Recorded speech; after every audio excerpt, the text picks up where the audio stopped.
Jenengan ampun wangsulan, Pak. Bane kula iki waduh Gusti Allah, paling ana pangapura ya. Wis saiki dolanan wae go ngrasah ngambat piye-piye. Ora apa-apa.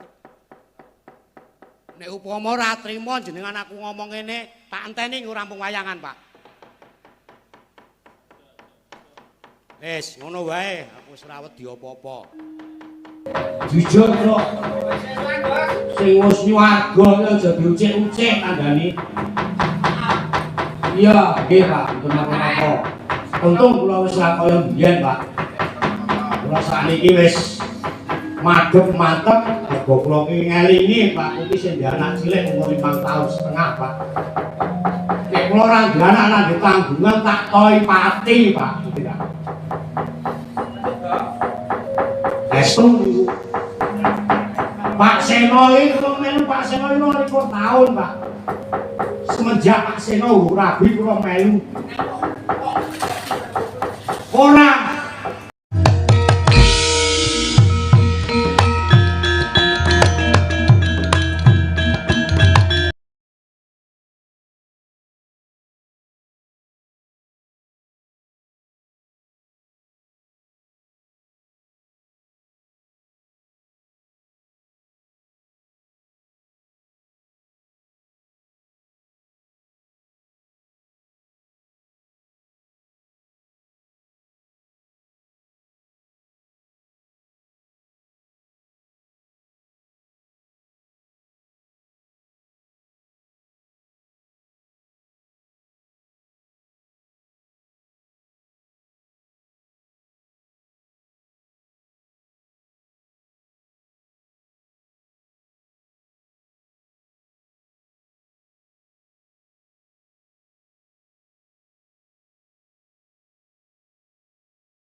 mangkin sonya tengah kulem lenging arum ungkara sang Brahmana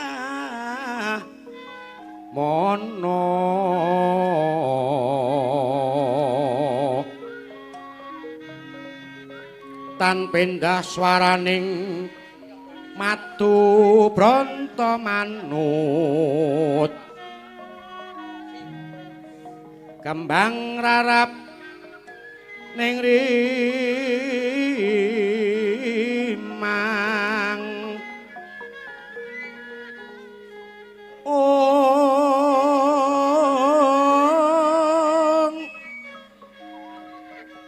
kriyaning gonta marumas sangka jangka kandha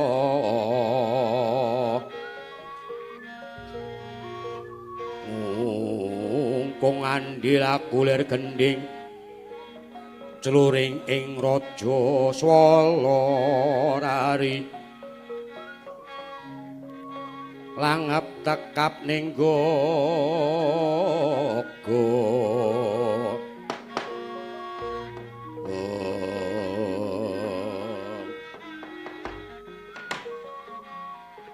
sak sireping Sang Hyang Arka gumantos ing dalu. Jroning ratu dening wonten ingkang kacarita, amung Sang Hyang Pratanggapati kag jumedhul saking Brangwetan.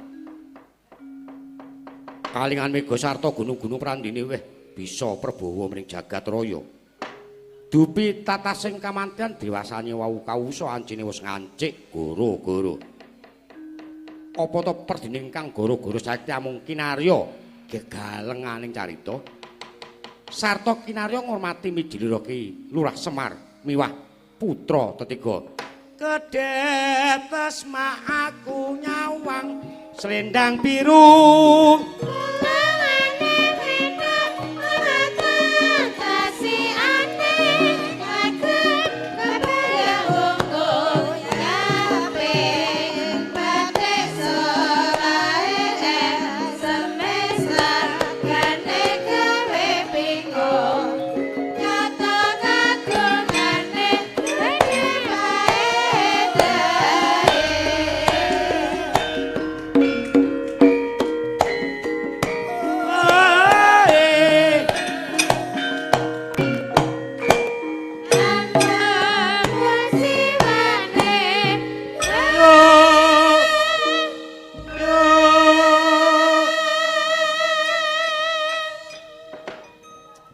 wis ngancik meh jam 2:30. Segara-gara diringkes langsung tetembangan selendang biru. Ayo Mbak Intan nggo nebus kesalahane mau. Ora apa-apa, melu bapak ki salah ora apa-apa. Ora bakal didukani wis to. Akeh pangapuramu kanggo sliramu.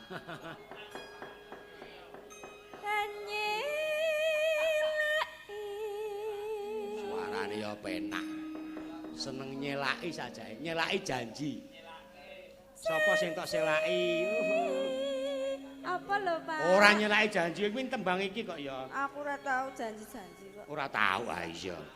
Janji sing hidup semati karo Kang Garwa ta. Mas Ucil. Nggih. Ora. Iya. Nah. Sapa iki?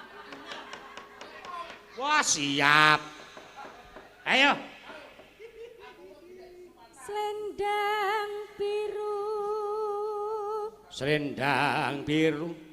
Selendang biru. Hamong ngenaki hati. Wah, jan bungae kowe, Truk. Dicepaki gamelan komplit. Oh. Waranggana ya cacah 7. Wah. Iki sapa sik kepareng ngaturke, Truk? Mbak Intan Hargi. Atas Intan Hargi ta? Nggih, leres. Ya dipacutke. Ora tekan batin setiamu Yo, kanca-kanca komplit. Ora ana sing meneng wae. Aja ijen mesake, Mas. Aja maskatno terus, maskatno ki atine atos e. Kaku. Lah kok kaku? Ya kaku, suwera kanggo. Nanti-nanti menggawa lonjoran wae. Yuk.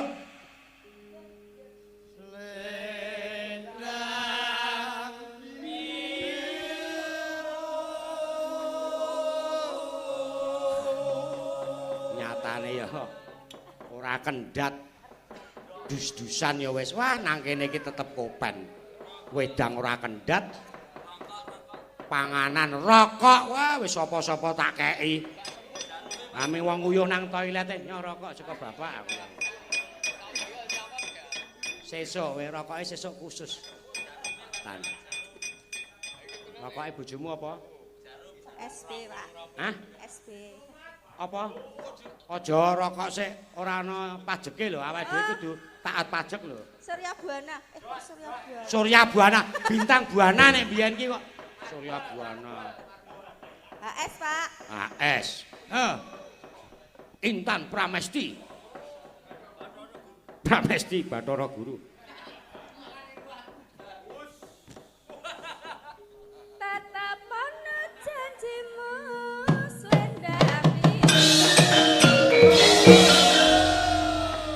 Wah, jan wis ora usah nggo ayak-ayak reng ora. Iki ngangeti wedal iki wis. Iki mau wis diaturke selendang biru. Sapa sing ngaturke mau?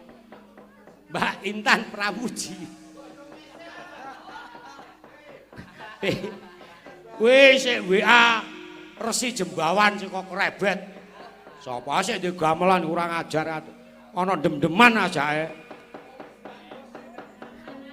Oh, iki acara anu le Labuh Jaladri ya. Iki wis awake dhewe ngaturke gonging panuwun marang bapak-bapak nelayan, bapak-bapak sing padha apa dedagangan lan komunitas liyane koperasi. Iki apa tan koperasi apa tan? Kudu merah putih. Bahana iki mau wis. Ning Panten Depok iki. Ah iya. Wis awake dhewe ngaturke genging panuwun dene wis kersa gawe awak dhewe, heeh. Iki dibantu karo kanca-kanca pradonga. Aminah Bahari, Bahana. Aminah Bahari. Aku salah terus ya.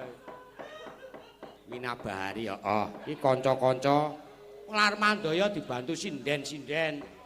Ana cacah 7 iki ya. Sebagian besar sik biyen sok ndereke almarhum Pak Sedayu. Sapa? Sugeng Sedayu apa udo ngawur. Pak Seno. Oh, arek ngono. Tak kira Sugeng e. Ya, iki ana pamundutan saka Mbah Mika. Mbah Mika saka Gunung Kidul ki mau wis kepareng nyawer. Nyuwun apa dadi ati. Iki sing bawa aku sing nembang Mbak Ayu Purwolestari. Oh. Anang Asanti. Wis iki wis kepareng nyawer 150 iki mau ora kleru saka Mas Agus Klucuk.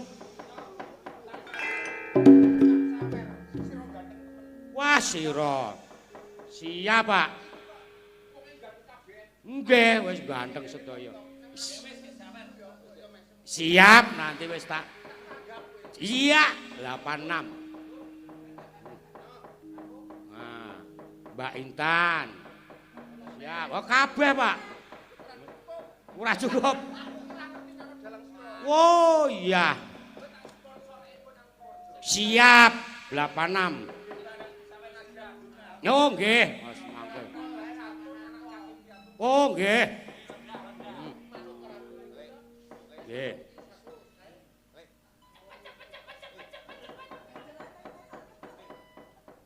Yo, pelok barang Masku mbok yo meseme mengko, Pak. Oke. Pari gogoh, pari wisata saguh. Wah ya cetha iso. Ya. Pelok barang Pak Mantri. Kakangane. Urapi nemo. Kowe truk sik nembang truk. Ya. Iki nek ora aku iki kudune swara. Iki kudu swara sing arum, Gong. Ha iya. Gegaraning wong akrami. Tutu pondo tutu rupa.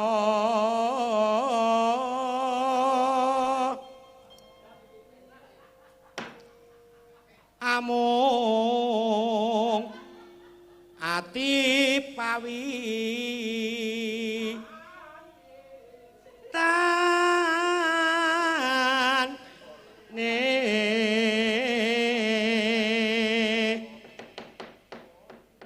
sabar lho Truk. Aku semlang nek kaya pepundhenku mbiyen. Sapa? Mas Tono.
kanggo mandeg pelok barang. Yuk.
Ngadeg e wis rasah. Nek gara-gara ngene iki mat-matan wae gong dolanane. Heeh. Ora terus digebyauyah. Apa terus sinden do ngadeg kabeh iki rasah ya. Sing nom dipinangkani sing tuwa ya diaturke. Heeh. Yuk.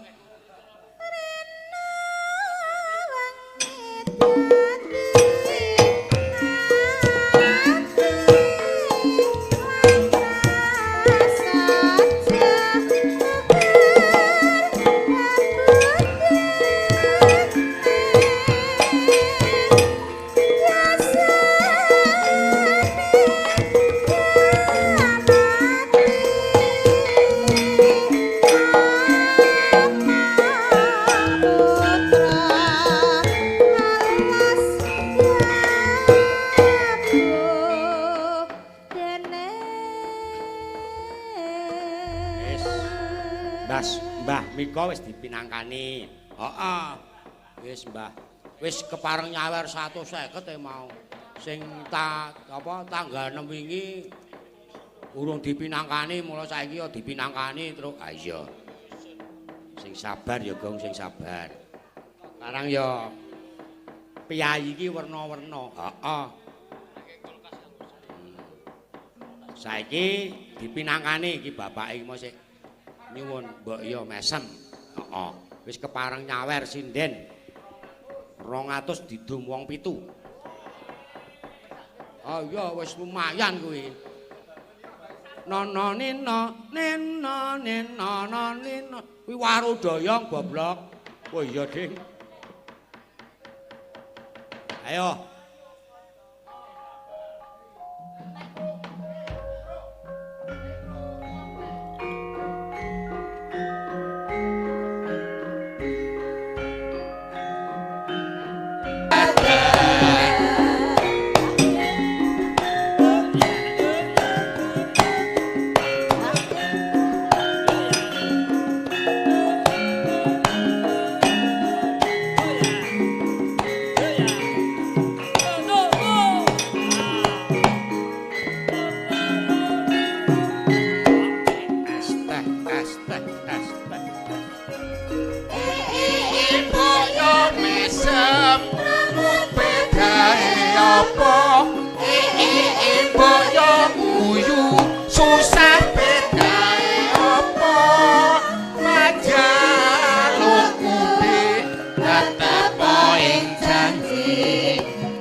wong Pantai Jedes Ketawang. Nggih, matur nuwun. Sira calone tak undang sak kono. Insyaallah, amin. Iki kok wonge bergas-bergas kabeh iki piye? Nggih, iki kanca-kanca. Nah, iki kok wonge padha raine iki.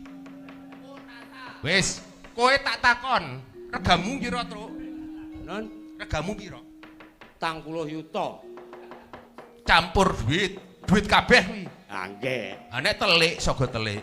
Aku tak njaluk siji lah iki. Napa? Aku tak nyanyi bareng karo iki lagune. Kalih sinten? Ya iki lho aku tak bawa. Duh wong ayu. Ngono. Oh nggih.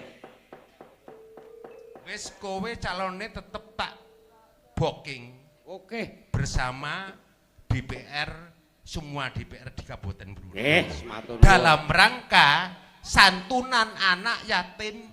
Nek Nggih. kowe mau njaluk 40 tak nyang 20. Tak Wah. majeri saiki. Wah, ayo nek 20 dereng mlaku mangke nek nyang-nyangan ten ngandhap mawon ampun mriki. Anak yatim kula nggih. Kula nggih anak yatim lho kula nggih. Lho anak yatim ki mati bapakmu kapan? Umurmu Tahun pira? 2021 ya, monggo gek bawani. Loh. Ya karo ngadeg to.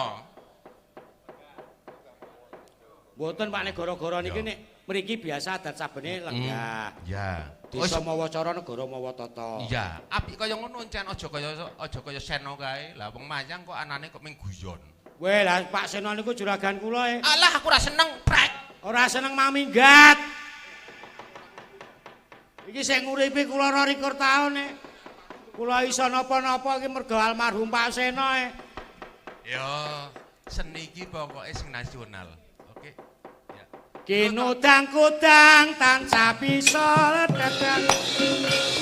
Rasa dan tremangayomi Tata susila kita pakelata Sampai itu sarabungan Kudu dari sana Kuliku kabayang Lalu itu reka budaya Itu masa Nek bangsa Montarayu Raka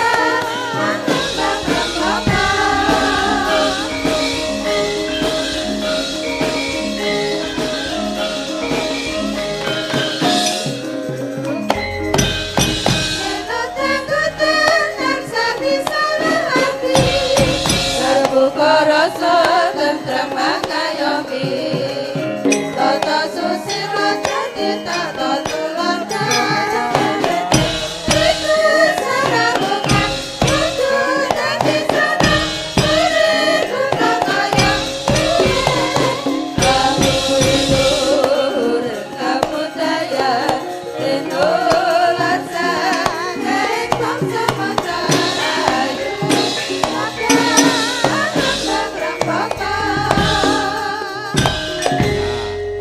Iki diaturke kinudang-udang truk. Sing dikudang-kudang iki supaya nek sapa wae sing iso omong iso diatur. Aku ki nek ming babakan mabuk ki ya mbiyen tau mendeman aku. Ning mboten nate kula niku ngelek-elek siji lan sijine. Iya, wis ora apa-apa karang ya werna-werna. Wis Ketawang. Nggih, matur. Sira calone tak undang sak kono. Insyaallah, amin. Iki kok wonge bergas-bergas kabeh. Nggih, kanca-kanca. Nah, iki kok wonge padha raine iki. Wis, kowe tak takon, regamu pira, Truk? Nun, Regamu pira? 30 yuta. Campur duit kabeh. Nggih. Ha nek telik sogo telik. Aku tak njaluk siji lah iki. Napa? Aku tak nyanyi bareng karo iki lagune. Kalih sinten? Ya iki lho aku tak bawa. Duh wong ayu. Ngono. Oh, nggih. Wis kowe calone tetep tak booking Oke. bersama DPR semua DPR di Kabupaten Nggih, dalam rangka santunan anak yatim. Nggih. Kowe mau njaluk 40 tak nyang 20. Tak majeri saiki. Wah, ayo 20 dereng mlaku mangke nyang-nyangan ten ngandhap mawon apa mriki. Anak yatim kula. Kula nggih anak yatim lho kula. Anak yatim ki mati bapakmu kapan? Umur Umur pira? 21 ya, monggo gek bawani. Ya karo lanjut kok. Boten Pak nek goro-goro niki nek mriki biasa gacagene lega. Ya. Wis mawa cara goro mawa tata. Iya, apik kaya ngono kan aja kaya Seno kae. Lah memangnya kok anane keping guyon. Kowe lah Pak Seno niku juragan kula. Alah aku ora seneng, Brek. Ora seneng mami ndak. Iki sing uripe kula 12 taun nek kula iso napa-napa iki mergo almarhum Pak Seno. Yo, seni iki pokoke sing nasional. Kinudang-udang tansah bisa.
Diaturke kinudang-udang kok sing diudang-udang supaya nek sapa wae sing iso omong iso diatur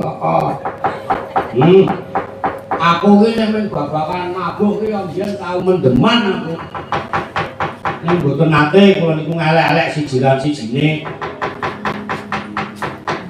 ayo wis apa-apa kanang yo werna-werna iya jujur kok sing wis nyuwarga aja diucik-ucik kandhane. Iya, nggih Pak, mboten napa-napa. Untung kula wis ra kaya mbiyen, Pak. Kula sakniki wis madhep mantep, mergo kula ki ngelingi Pak iki sing ndek anak cilik umur 5 tahun setengah, Pak. Nek kula ora ndek anak nang tanggungan tak toi pati, Pak. Estu Pak Seno iki kula melu Pak Seno iki 12 tahun, Pak. Semenjak Pak Seno rabi kula melu. Ora. Jenengan ampun wangsulan, Pak. Bane kula iki waduh Gusti Allah, ora pangapura ya. Jenengan ampun wangsulan, Pak. Bane kula iki waduh Gusti Allah, paling ana pangapura ya. Wis saiki dolanan wae go ngrasah ngambat piye-piye. Ora apa-apa to. Nek upama ora trima jenengan aku ngomong ngene, tak enteni rampung wayangan, Pak. Wis ngono wae, aku wis ora wedi apa-apa. Yo. Surup surya Pangene wis tekan, ripat kemarin balik, rasa wirik, rasa hutan satu bangun, kaya bingung.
almarhum.